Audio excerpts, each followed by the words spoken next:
பல்வேறு வணக்க வழிபாடுகளில் நாம் ஈடுபட்டாலும் கூட நம்முடைய உள்ளத்தில் இன்பம் ஏன் இல்லை, நம்முடைய முகத்தில் மகிழ்ச்சி ஏன் இல்லை? அந்த நற்கருமங்கள் செய்தோமே அதனுடைய தாக்கம் என்ன என்கின்ற கேள்விக்கான பதிலாக இமாம் கஸ்ஸாலி ரஹிமஹுல்லாஹ் அவர்கள் சொல்லுகிறார்கள், இன்பம் என்பது வெறும் உடல் அசைவுகளை மட்டும் அடிப்படையாக கொண்டதல்ல, அது உள்ளத்தினுடைய நிலையை பொறுத்தே அமைகிறது. வணக்க வழிபாடுகளுக்கு இரண்டு பக்கங்கள் இருக்கிறது. ஒன்று வெளிப்புற தோற்றம், இன்னொன்று உட்புற உண்மை.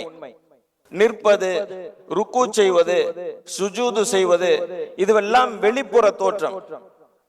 ஹுஷூ ஹுது என்று சொல்லப்படுகின்ற உள்ளச்சம், கவனம், இஹ்லாஸ் என்று சொல்லப்படுகின்ற உள தூய்மை, இவைகள் எல்லாம் உட்புற உண்மை. வெளிப்படையான தோற்றம், உட்புற உண்மை, இவைகள் இரண்டும் இணைகிற போதுதான் வணக்கம். ஆனால் உடலை இயங்கிக் கொண்டிருக்கிற போது உள்ளம் அலைபாய்ந்து கொண்டிருக்கிறது என்று சொன்னால் அது வணக்கத்தினுடைய உண்மை நிலையை எட்டாது.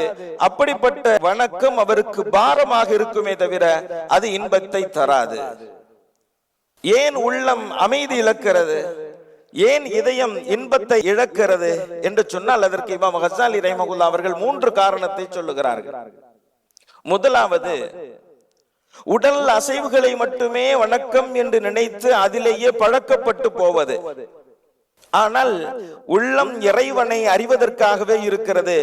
இறைவனை நெருங்குகிற போதுதான் இன்பம் பிறக்கிறது. உள்ளம் பெருமையையும் அந்தஸ்தையும் உலக ஆதாயத்தையும் தேடிக்கொண்டிருக்கிற நிலையில் ஒரு வழிபாட்டில் உடல் மட்டும் அசைந்து கொண்டிருந்தால் அது சோர்வை தருமே தவிர அது இன்பத்தை தராது. இரண்டாவது காரணத்தை சொல்கிறார்கள், நோக்கம் சிதறி போவது, இஹ்லாஸ் அழிந்து போவது. அல்லாஹ்வின் கட்டளையை நிறைவேற்றுகிறேன், அவருடைய நற்கூலியை எதிர்பார்க்கிறேன் என்கின்ற நோக்கம் சிதைந்து பலரும் பாராட்ட வேண்டும் என்கின்ற எண்ணத்திலோ தன்னுடைய அந்தஸ்தை உயர்த்தி கொள்ள வேண்டும் என்கின்ற ஆசையிலோ ஒரு வழிபாடு செய்யப்படும் என்று சொன்னால் அவர் பார்ப்பதற்கு வணக்கசாலியாக தெரிந்தாலும் கூட அவர் வெறுமையாகவே இருப்பார் என்பதாக இமாம் கஸ்ஸாலி ரஹிமஹுல்லாஹ் அவர்கள் சொல்லுகிறார்கள். இது இரண்டாவது காரணம். மூன்றாவது, இமாம் கஸ்ஸாலி ரஹிமஹுல்லாஹ் அவர்கள் சொல்லுகிறார்கள், கவனமின்மை.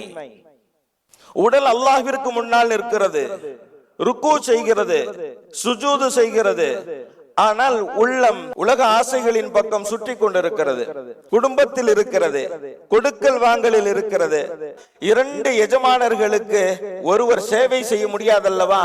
அதுபோன்று உடல் அல்லாஹ்வை நோக்கியும் உள்ளம் உலகத்தை நோக்கியும் இருக்கிற போது அவர் சோர்வடைவாரை தவிர அவரால் இன்பத்தை அனுபவி